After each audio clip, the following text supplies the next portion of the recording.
Welcome to the Cosmic Curiosity Podcast. Please subscribe and share with someone who is interested in this topic. It will help us spread the word about the reality of UAP and UFO. All right, let's jump right in. Today we're diving headfirst into one of the most talked about UFO events in history, the Tic Tac UFO incident. This isn't just some blurry photo from a shaky tourist camera. This is a story with multiple credible witnesses, advanced technology we can't explain, and ongoing government investigations. It makes it feel like a real-life X-Files episode. Right. And get this, it happened 20 years ago, this November 14th. Yeah, what makes this case so compelling is that it wasn't just a quick glimpse. The encounters unfolded over 2 weeks back in November 2004. We're talking about the USS Nimitz Carrier Group, a massive naval force with some of the most advanced radar and sensor technology on the planet, conducting training exercises off the coast of Southern California. Think about that. This wasn't some small town sighting. This was on the military's radar, literally. So what were they picking up on their radar? Were they seeing things on their screens or just getting blips? Both, actually. At first, radar operators were detecting multiple unidentified objects, behaving in ways no known aircraft could. They were popping up and vanishing, almost like a game of hide-and-seek with the Navy ships and planes. Like they were toying with them, almost. That's how some people interpret it. This wasn't just a flyby. These objects were engaging in these prolonged interactions, which is really unusual compared to most UFO reports. It's like they wanted to be seen. Okay, that's already pretty freaky. But then things get even weirder on November 14th, right? That's when the whole Tic Tac thing comes into play. Exactly. On that day, radar locks onto a specific object that later earns the nickname Tic Tac because of its shape, a smooth, white oblong, about 45 feet long. We're not talking about some weather balloon here. This was a large object, and this is where Commander David Fravor, a seasoned Top Gun pilot, gets called in to investigate. I've heard his interviews. The guy sounds totally credible. Not someone prone to flights of fancy. What did he see when he got up there? Fravor's account is incredibly detailed. He describes the Tic Tac as having no visible wings, no rotors, no exhaust plumes, nothing that could explain how it was flying, and then it starts doing things. That would be physically impossible for any known aircraft. Like, was it just hovering, or did it actually do crazy maneuvers? It was moving incredibly fast and erratically. Fravor said it dropped from a high altitude to just above the sea in seconds. And it could change direction instantaneously, almost like it was teleporting, remember? He was flying a brand new FA-18 Super Hornet, a cutting-edge jet at the time, and even he was completely blown away by what he saw. So this wasn't just some advanced technology we don't understand yet. This was something truly different. That's the question that still haunts everyone involved. Fravor, a pilot with years of experience, is convinced that what he saw was not of this world. He said it felt like the Tic Tac was aware of him and was even anticipating his moves. It's an incredibly strange detail that adds another layer to this mystery. And there's more to this than just Fravor's account. We have corroborating evidence from other sources, including another pilot, Commander Chad Underwood, who was flying a different jet during the incident. Wasn't Underwood the one who actually captured the Tic Tac on video? I remember seeing that footage. It's pretty grainy, but you can definitely make out something strange moving around. That's right. Underwood's plane had an infrared camera system that managed to record the now famous Tic Tac footage. And it wasn't just passively recording. Underwood claims that during the encounter, the Tic Tac was actively jamming his aircraft's radar and even trying to disrupt his flare systems. Hold on. Active jamming? That implies deliberate action, intent. It wasn't just some random anomaly. It was messing with their systems on purpose. That's a chilling thought, isn't it? And if true, it suggests a level of technological sophistication, far beyond anything we publicly acknowledge having. Which brings us to one of the more frustrating aspects of this whole story, the initial cover-up. You're saying the Navy knew about this, had this incredible footage, and just swept it under the rug. Why? That's the million-dollar question. For years, the official response was essentially silence.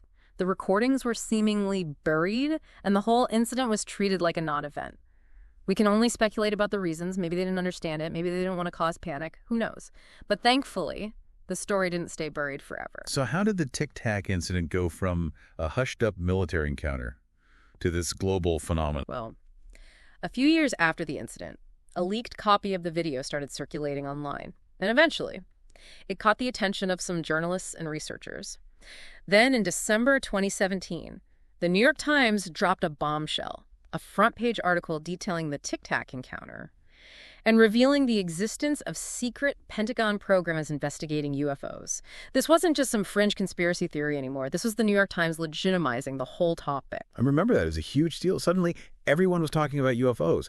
Even politicians were getting in on the action. Exactly. The Times article, spearheaded by Lue Elizondo, a former intelligence officer who had been involved in one of those secret programs, completely changed the landscape. It triggered congressional inquiries, reignited public fascination with UFOs, and forced the government to acknowledge that they were taking these things seriously. You mentioned these secret Pentagon programs. One of them was called AATIP Right. I remember hearing that name.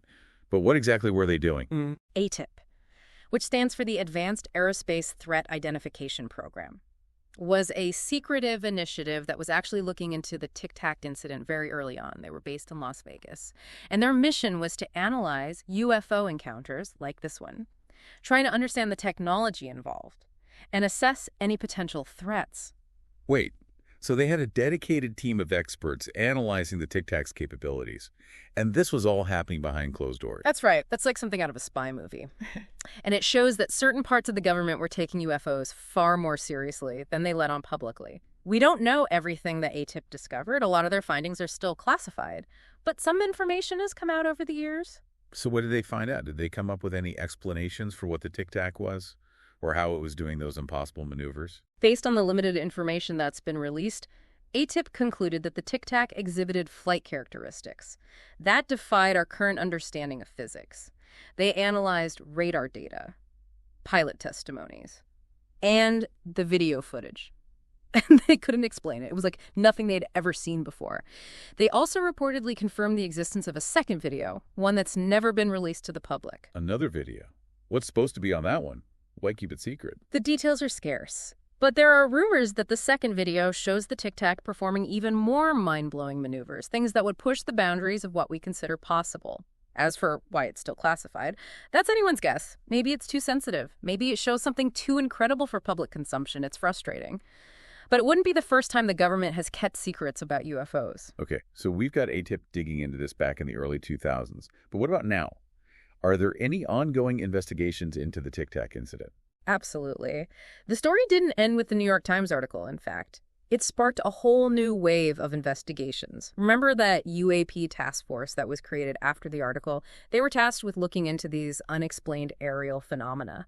And they paved the way for the current office dedicated to investigating UFOs, the All-Domain Anomaly Resolution Office, or ARO for short. ARO. They're the ones leading the charge now. So what's their take on the Tic Tac? Have they learned anything new? ARO is taking a more transparent approach than previous efforts, at least in terms of acknowledging that these things are happening. They have to report their findings to Congress regularly, which is a big step forward. They released a report in 2023 that specifically addressed the Tic Tac incident, but unfortunately, they weren't able to come to any definitive conclusions. So they're admitting they don't know what it was? Essentially, yes. They said they've ruled out some possibilities, but the Tic Tac remains unidentified. They're still investigating, but the answers are elusive. And remember that second video we talked about? They acknowledged its existence in the report, but said it's still classified. Of course it is. It feels like we're always one step away from a real breakthrough. I know what you mean. It can be frustrating. But the fact that we're having these conversations, that the government is openly investigating UFOs, that's progress. We're in a new era of transparency. And hopefully, that will lead us closer to the truth. You're right. It's definitely a step in the right direction. But speaking of getting closer to the truth, have we heard anything new from the people who are actually there? What about Fravor? Has he said anything else about the Tic Tac in recent years? He has. Fravor has been very vocal about his experience, giving numerous interviews, and even testifying before Congress. He's adamant that what he saw was not something we could have built, and he's been critical of the government's secrecy surrounding UFOs. I can understand his frustration. Imagine having an experience that changes your whole worldview, and then being told to keep quiet about it. It must be incredibly difficult. And he's not alone. Many other pilots and military personnel have come forward in recent years to share their own UFO encounters. The stigma around reporting these sightings is finally starting to fade, and that's crucial. The more people feel comfortable coming forward, the more data we'll have to work with. And hopefully, the closer we'll get to understanding what these things are. So, more witnesses coming forward, more data being collected, and AARO is actively investigating. It feels like we're finally gaining some real momentum in this search for answers. We are, and that's exciting. We might be on the cusp of some major breakthroughs in our understanding of UFOs. The Tic Tac incident might be the key that unlocks a whole new reality. Yeah, it's incredible to think how much the conversation has shifted just a few years ago. Talking about UFOs was practically taboo, and now it's front-page news, the subject of congressional hearings, and even a source of serious scientific inquiry. It feels like we've gone from X-Files to real-life science in the blink of an eye.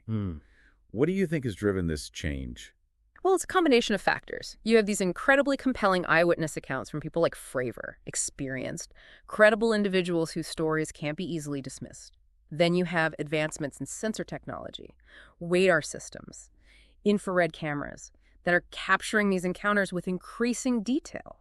And let's not forget the public's growing demand for transparency. People are tired of the secrecy. They want answers. The Tic Tac incident seems to be at the heart of this shift. It's like it cracked open the door to this whole new world of possibility. Yeah, it's become a symbol, a case study that's impossible to ignore. It represents everything that's so compelling and perplexing about the UFO phenomenon. Advanced technology we can't explain, credible witnesses who are still baffled, and a sense that we're just scratching the surface of something truly profound. So if we zoom out a bit, Yeah. what are the bigger implications of all this? What does the Tic Tac incident tell us about our place in the universe? That's the ultimate question, isn't it? For centuries, we've assumed that we're alone, that Earth is the only planet with intelligent life. But what if the Tic Tac proves that assumption wrong? What if it demonstrates that we're not alone, that there are other beings out there who possess technology that dwarfs our own? It's both mind-blowing and a little bit terrifying. It is. It forces us to reconsider everything we thought we knew about our place in the cosmos. It opens up a whole new realm of possibilities and challenges us to confront some very big questions. Like, where do they come from? What are their intentions? Are we talking about friendly explorers or something more sinister? Those are the questions that keep me up at night. We may not have answers anytime soon, but the fact that we're even asking these questions is a testament to how far we've come. It's like the Tic Tac incident has woken us up from a long slumber. Exactly. It's shattered the illusion that we have everything figured out, and it's ignited a new sense of curiosity and wonder about what might be out there. We're living in an era of unprecedented discovery, and the Tic Tac incident is a crucial part of that story. So where do we go from here? What's the next chapter in this unfolding saga? Well, the search for answers continues. AARO is still investigating. More witnesses are coming forward. And scientists are starting to take the UFO phenomenon seriously. The momentum is building. And I think we're on the verge of some major breakthroughs. It feels like we're standing on the precipice of a new understanding of the universe and our place within it. We are. And the Tic Tac incident might be the key to unlocking that understanding. It's a reminder that the most profound discoveries are often the ones we least expect. That's a great note to end on. Always be curious, keep looking up, Yeah. and never underestimate the power of a good mystery. I couldn't have said it better myself. And so, Carl, here's the million-dollar question. Do you believe that a higher form of non-human intelligence has visited this planet? Right. So non-human intelligence exists. Non-human intelligence has been interacting with humanity. This interaction is not new, and it's been ongoing. And there are unelected people in the government that are aware of that.